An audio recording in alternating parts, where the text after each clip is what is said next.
En el día de hoy, organizar un viaje lo hace cada uno casi desde su ordenador.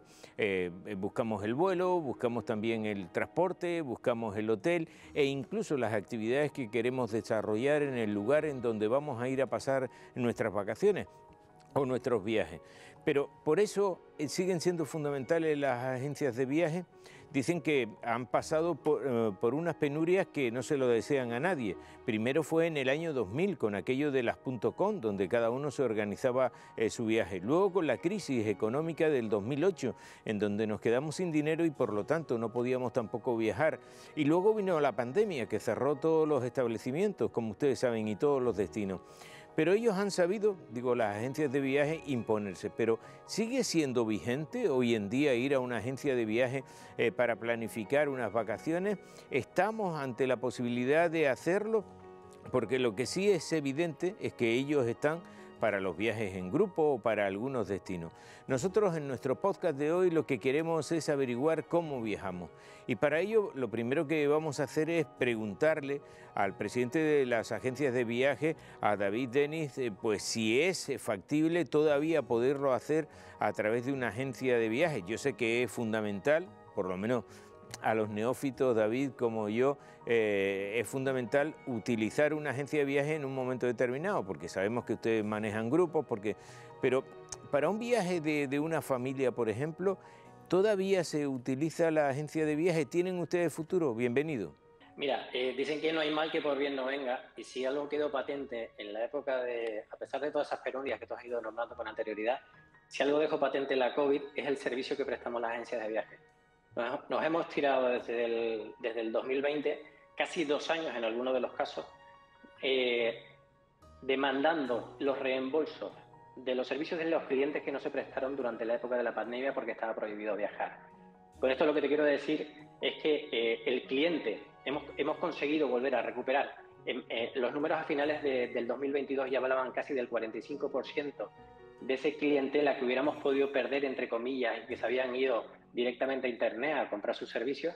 Hemos recuperado ya en diciembre casi el 45%, y esa cifra va aumentando, pues por supuesto a medida que se han abierto ya todos los espacios y que podemos viajar a todos lados, sino que ya han vuelto otra vez los productos de venta anticipada.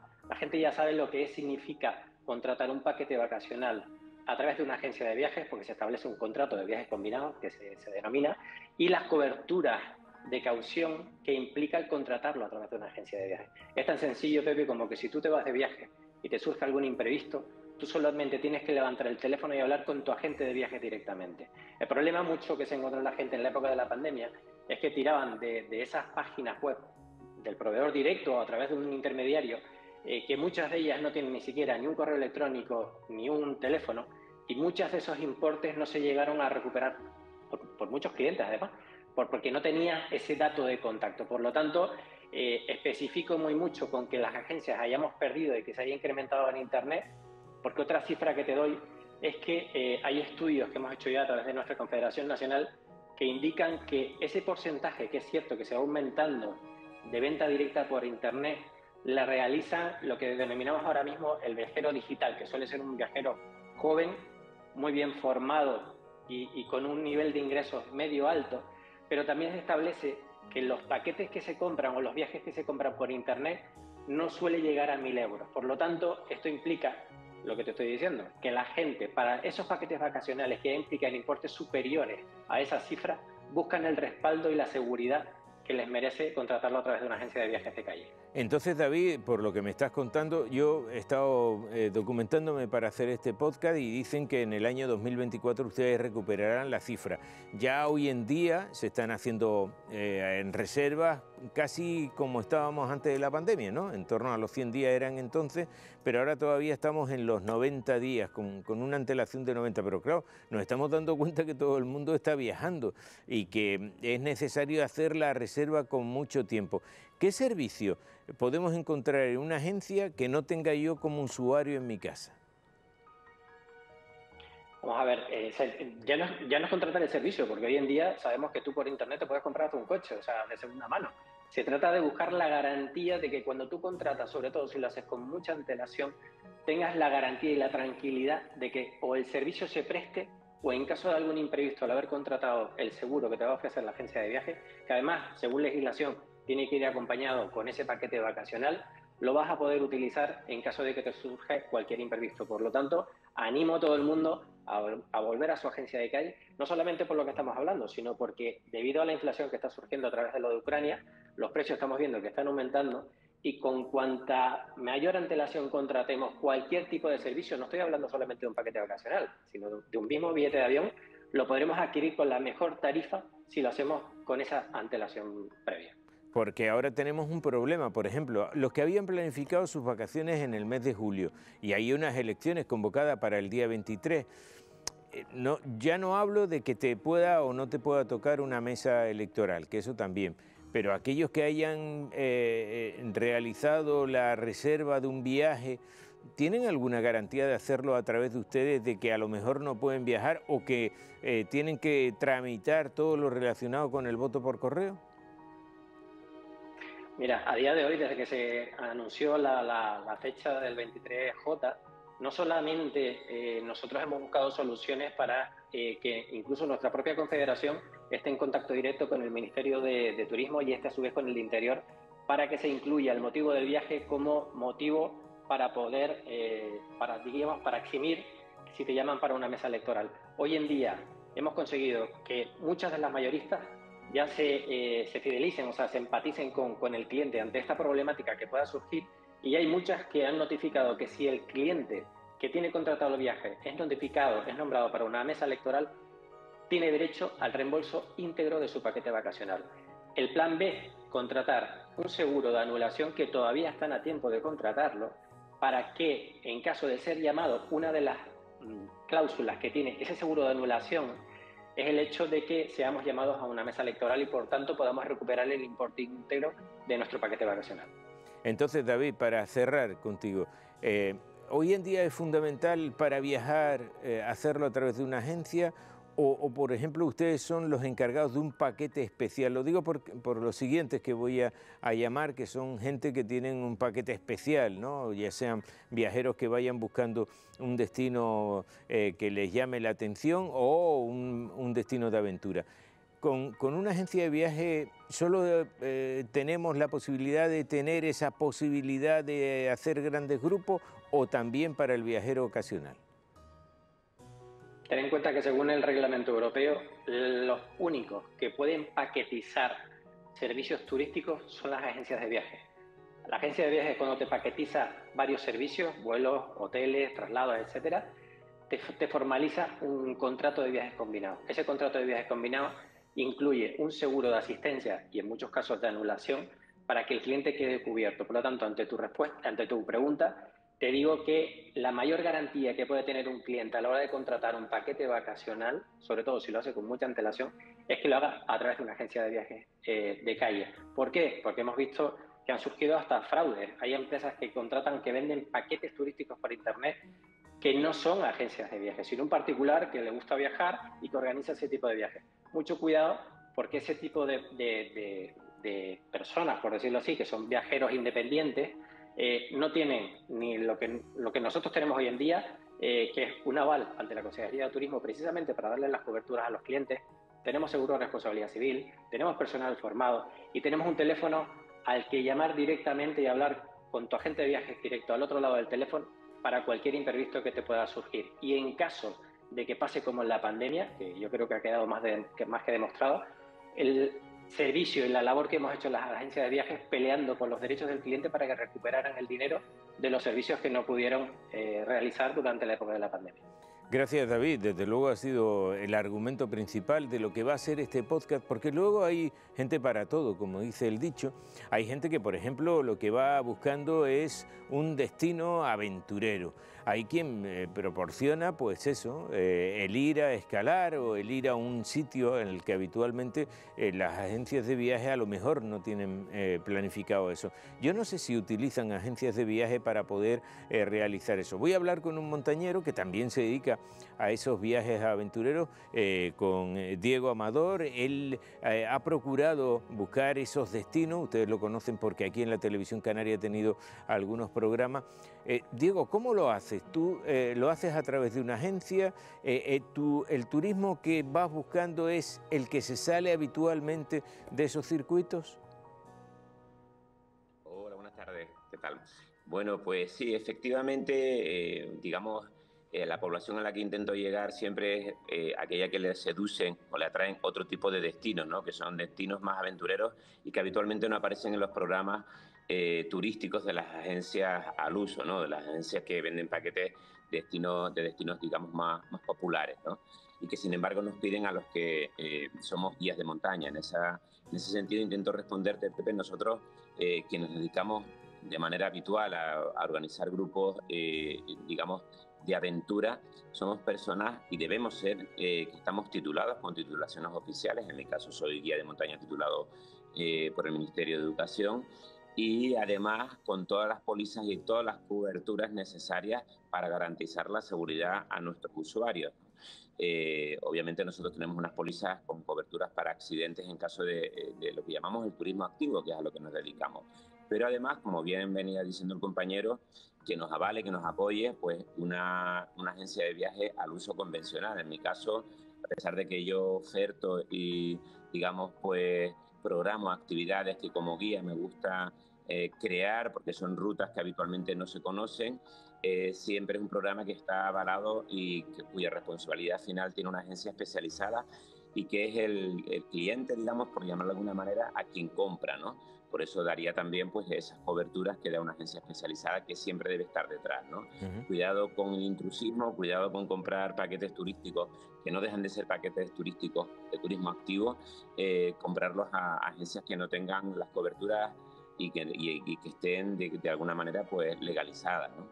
Es decir, que por ejemplo contigo podríamos ir a eso, si eres un guía de montaña, podríamos ir a un destino como pueden ser los Alpes o pueden ser subir a un determinado lugar del que habitualmente ninguna agencia se ocupa, pero que tú a través de una agencia sí te ocupas. Efectivamente, son dos ámbitos distintos que nos damos la mano para trabajar juntos y tener todas las coberturas legales. Yo como guía de montaña tengo mis propias coberturas de seguro que le da la garantía a los acompañantes de que cualquier incidente o accidente que pueda haber durante el camino pues podamos socorrerle, pero al mismo tiempo desde el punto de vista fiscal, financiero, etcétera, todo lo que significa desde el punto de vista administrativo, en mi caso porque salgo desde España, pues trabajo con una agencia especializada. Yo trabajo con dos o tres agencias, tanto ámbito canario como ámbito nacional, en el que son ellos los que venden directamente mi producto al cliente, con lo cual tenemos que dar máxima transparencia y máxima cobertura y tranquilidad y seguridad para hacer las cosas lo más profesionales posible. Y así viajamos hoy, Diego, quiero decir, hoy en día estamos en 2023, bastante avanzado. ¿Hay posibilidades de hacer ese tipo de turismo a unos sitios de aventura con más proporción quizás que en el pasado? Yo creo que sí, es una tendencia. Yo llevo más de 10 años organizando actividades de este tipo fuera de España. He tenido la suerte de estar pues, en todos los continentes con grupos trabajando como guía de montaña, tanto en actividades de senderismo como ascendiendo a montañas más altas. Y veo que la tendencia es a buscar este tipo de productos. Creo que además, después del COVID, se ha tendido a salir más a la naturaleza, y es verdad que hay mucha gente que no tiene la autonomía como para poderlo organizar por su cuenta y recurre a quienes somos especialistas y profesionales en la materia. Hay una tendencia a buscar lo que llamamos destinos más de autor, es decir, destinos que no estén tan choteados, que no sean tan populares o tan masificados, pero es verdad que al final somos muchos y todo termina por ser popular, ¿no? El propio trekking del Everest, y la primera vez que fui hace 20 años hasta el día de hoy, pues es uno de los destinos más visitados. Creo que es una tendencia generalizada. Claro, ese, por ejemplo, yo te iba a preguntar por el Everest, que hemos visto imágenes recientemente de cómo dejan los senderos, ¿no? Llenos de botellas de oxígeno, de gente que quería subir, aquello masificado como si fuera una gran ciudad. Todo esto está propiciando ese tipo de movimiento de gente que a lo mejor no tendría cómo ir ni sabría cómo hacerlo para ir a un destino como pueden ser los Alpes o el Everest o la Aconcagua o cualquiera de esos, y ustedes son el medio necesario para hacerlo. Sí, efectivamente, ¿no? Aquí tenemos una gran contradicción, como muchas que tiene la humanidad, ¿no? Llevamos mucho tiempo intentando, además, promover estilos de hábitos saludables, que la gente salga a la naturaleza a hacer actividades, bien de senderismo, cualquier tipo de actividad, y la respuesta la tenemos aquí. Ahora hay que atender a esta demanda que necesita naturaleza y necesita rincones donde hacer sus vacaciones. Y eso está llevando pues a esa contradicción que, por otra parte, estamos viéndolo también en la realidad canaria, que es que queremos preservar nuestros espacios naturales, pero al mismo tiempo estamos incentivando a que la gente salga a ellos a realizar deporte o hacemos actividad económica como puede ser el turismo activo en ellos, ¿no? Con, Organizar esto nos está costando un poco, es cierto. con esto voy a terminar, pero entonces esta es la única manera de hacerlo, por un lado, y por el otro, ¿con qué antelación? Porque estamos hablando de que se está recuperando esa antelación de en torno a los 100 días que se tenía antes de la pandemia. ¿Se hace con tanta antelación o ustedes lo planifican casi sobre la marcha? No, hay que hacerlo con mucha antelación, sobre todo destinos de turismo activo, por varios motivos. Primero, muchas veces vamos a lugares que son espacios naturales protegidos. Esto requiere hacer toda una serie de trámites para gestionar permisos, para poder acceder a estos lugares. Y por otra parte, la demanda está siendo tanta que estamos teniendo problemas para conseguir reservas en alojamientos. Ahora mismo yo tengo 2 programas para el verano a los Alpes, uno francés y otro austriaco, y tengo problemas en las reservas de alojamiento porque hay muchísima demanda. Entonces sí es verdad que aconsejo que mínimo con 2-3 meses de antelación vayamos programando, sobre todo para lo que consideramos temporada alta, que suelen ser las típicas vacaciones al uso, Navidad, Semana Santa y el verano, ¿no? Gracias, Diego. Desde luego es otra manera de viajar, porque también entre ustedes habrá quien haya pensado en un destino exótico, ¿no? Todos hemos pensado en trasladarnos hasta ese lugar. ¿Cómo hacer? Por ejemplo, para llegar hasta una playa que hemos visto en determinada postal que está en el Caribe, o cómo hacemos para llegar a una determinada ciudad que está perdida en la selva. Bueno, parece que también lo hay, ¿no? Yo no sé cómo lo recomiendan. Voy a hablar con un viajero intermitente en este asunto y casi de manera fija lo tenemos fuera. Lo han visto ustedes en El Turista y es una persona que conoce cada uno de esos rincones. Él es el periodista César Sar, que ha de esta manera enfocado su manera de ver y de vivir la vida. César, bienvenido, y lo primero que te preguntaría es, ¿hay mucha gente que te consulta el ir a un lugar determinado? Saludos, Pepe, ¿qué tal? Pues sí, la verdad es que hay mucha gente que me pregunta, oye, dame un consejo para un lugar, para otro lugar, ¿qué sitio crees tú que es más...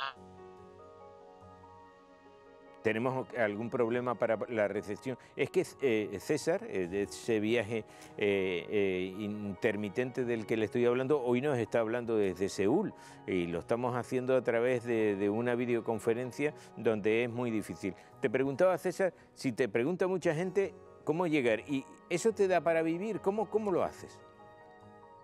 Bueno, yo no me dedico, o sea, mi trabajo no es recomendar viajes a la gente, yo no vivo de eso, ¿no?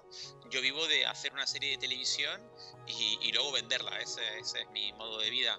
Y luego también ofrezco conferencias y doy asesoramiento para empresas en el sector turístico. Y ese I es el que se nos ha quedado un poco perdido en el tiempo. Recomendando viajes, ¿no?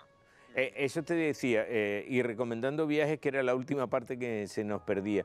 César, ¿qué haces? ¿Hay algún sitio donde todavía nos podamos perder en este mundo?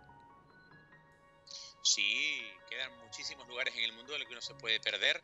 Por ejemplo, a mí me gusta mucho recomendar Kirguistán, que es un país de Asia Central, más tirando a la vertiente europeo. Es un país precioso, podríamos decir que es como Suiza, pero en talla XXL. Es un país todavía en vías de desarrollo y donde hay muy pocos turistas que pongan los pies allí, aunque tiene unos paisajes que son realmente espectaculares. ¿Y eso Por cómo, ejemplo. ¿Y eso cómo lo haríamos? ¿Lo encargamos en una agencia de viaje? ¿Te preguntamos a ti cómo ir hasta allí y eso es lo que le pasamos a la agencia de viaje? ¿Eso cómo lo hacemos? Bueno, un país como Kirguistán, donde hay muy poca infraestructura turística, es mejor que la gente que vaya y que no a lo mejor tenga tanta experiencia viajando por el mundo, es mejor que se lo pida a alguna agencia de viajes especializada. Tampoco es que Kirguistán lo ofrezca a todo el mundo, pero hay un par de operadores en España que ofrecen Kirguistán como una opción de viaje. Al ser un país con pocas opciones turísticas, no suele ser un destino económico, aunque el país en sí es barato. Pues no sé, yo cuando estuve en Kirguistán, además precisamente filmando para la segunda temporada de la serie, pues lo que hicimos fue alquilar un jeep con un conductor y teníamos una serie de lugares donde dormir que la mayoría de las veces eran yurtas, eran las famosas casas tradicionales de Asia Central, que son estas construcciones circulares hechas con madera y recubiertas de piel de cordero. En el suelo se ponen una serie de alfombras y se montan varias de estas yurtas. Una es una yurta cocina y las otras son unas yurtas donde se vive. César, ¿y esto cómo lo hacemos? Porque, hombre, no todo el mundo tiene tu teléfono y no todo el mundo te... Viendo la serie, ¿cómo buscamos esos lugares? Y luego, ¿son lugares donde ir a lo mejor con tu pareja, pero no ir en un gran grupo? ¿Cómo es? A mí me gusta dar consejos a las personas con las que comparto redes sociales, Instagram, Facebook, etcétera, pero ya te digo que mi modo de vida no es recomendar viajes a la gente, ¿no? Yo hago pues la serie de televisión de entretenimiento, pero sí me gusta que la gente pues en las redes sociales me consulte y yo buenamente les voy recomendando cosas que pueden ver, que pueden hacer, les pongo en contacto a su vez también con agencias que sé que son buenas para que les ayuden a organizar un viaje, pero bueno, lo hago un poco por buena fe, por ganas, por entretenimiento. Lo que sí organizo alguna vez son viajes con personas que me siguen en redes sociales, que ven la serie y vamos a algún lugar que yo ya he filmado para la serie, tanto para la primera como para la segunda temporada. Y ahí organizamos un grupito de 10, 12, no más, y nos vamos a algún lugar del mundo que yo ya conozco a compartir el viaje juntos. Pero yo no hago de guía, yo no soy guía ni lo pretendo. Contratamos allí los servicios de un guía, pero son viajes que yo ya he disfrutado anteriormente y países que conozco bien, ¿no? Supongo entonces que hay agencias de viajes que están preparadas para hacer esos viajes a sitios exóticos, César. Sí, de hecho yo cuando organizo un viaje en el cual voy en compañía de personas de la comunidad, como me gusta llamarlo, de personas que ven la serie y nos vamos juntos 10 días de viaje en un lugar del mundo, yo siempre utilizo los servicios de una agencia de viajes para cuando me voy con amigos, con conocidos, de viaje a algún lugar, porque yo no soy una agencia, yo no quiero ni puedo asumir la responsabilidad de llevar un grupo sin ser agencia, ni lo pretendo. Siempre utilizo una agencia que para eso están, que hacen un... ¿Se puede hacer este tipo de viaje buscándose la vida uno a través de la Internet de las cosas? Es decir, el modo del transporte, el modo de alojamiento e incluso la guía que te puede ayudar en el lugar al que va. Es decir, buscárselo uno por su cuenta sin necesidad de tener una agencia de viaje. Depende del viaje que uno quiera hacer, del destino, del tiempo que disponga, del tiempo, sobre todo también del dinero que tenga. Te recomendaría en función de esos variables ir a una agencia o hacerlo por libre. Por ejemplo, si nos queremos ir una semana a Nueva York, a Londres, a París, a Roma, pues yo lo haría por libre porque al fin y al cabo te compras un vuelo, un hotel y te organizas tú un viaje por la ciudad sin demasiado problema. Si tú lo que quieres es hacer una ruta de 12 días por la India y solo tienes 12 días, es mejor que contrates los servicios de una agencia que te haga ya una ruta preestablecida, donde cada vez que tú sales del templo haya un coche esperándote para llevarte al siguiente lugar. Si tienes mucho tiempo y un poco de soltura, pues en vez de 12 días te vas 20 días a la India, pues ahí ya lo puedes hacer tú por tu cuenta, porque vas a disponer de más tiempo pues para pensar cómo puedes ir de un lugar a otro, para moverte, porque moverse de un lugar a otro sin que haya un coche esperándote en la puerta y que sepa exactamente a dónde vas, requiere generalmente más tiempo, ¿no? Pero si el tiempo no es un problema para ti, lo puedes hacer por tu cuenta, pero si tienes pocos días, como la mayoría de la gente, ahí es mejor que busques una agencia de viaje. Por eso triunfan tanto las agencias de viaje, lógicamente, porque son capaces de ofrecerte un viaje de 8 días, 10 días, 15 días a lugares en los que realmente necesitarías a lo mejor un mes para ver las mismas cosas, porque moverte de un sitio a otro en transporte público se hace mucho más tedioso, mucho más lento, aunque también tiene su encanto, por supuesto. Muchas gracias, César, y te envidiamos a algunos, sobre todo cuando has decidido que esa sea tu modo de vida. Muchas gracias, César. Gracias, Pepe, y perdona la mala conexión en Corea. Nada, no te preocupes, sé que no es culpa tuya. ¿Usted, por ejemplo, cómo se prepara los viajes? ¿Se los hace usted, va a una agencia? No, yo suelo viajar por mi cuenta, suelo viajar por libre. Ajá. Cuando viajo, no puedo mucho porque soy milurista, pero lo intentamos de vez en cuando, ¿no? Pero lo hacemos sin agencia, si nos vamos por libre y ya está. A veces hay ofertas, pero pienso yo que normalmente todo lo que hagas tú por tu cuenta va a ser más barato, porque siempre te van a cobrar una comisión. Yo en el ordenador. ¿Por qué lo hace por el ordenador? Sobre todo por el tema de si pillo alguna oferta o lo que sea. Es más fácil verlo yo que te lo digo. Las poquitas veces que he podido hacerlo, lo contrato todo. Por el ordenador, más cómodo y mejor. También las agencias pues tienen su papel y también lo hacen bien. Lo que pasa que a veces no es más cómodo, eso es lo que está claro. Lo buscamos nosotros con el móvil. Lo llevamos haciendo así siempre, entonces tampoco me he planteado el por qué, sino yo por lo menos. Yo me manejo bien buscándolo yo, a no ser que sea un viaje muy caro, así en plan Disneyland, sí lo hago con una agencia, pero para irnos en la isla o península, normalmente lo busco yo siempre. Sí, que sea. La verdad es que hoy en día estamos viajando de una manera diferente. Yo espero que este podcast lo haya usted visto en la manera en la que queríamos ver, es decir, ¿cómo viajamos en el día de hoy? ¿Estamos volviendo a la agencia de viajes como necesaria para planificar nuestras vacaciones? Esa es una de esas posibilidades, porque la otra, la de los .com, parece que son más arriesgadas, aunque también te dan la libertad de poder escoger el tiempo que tú estás en tal sitio.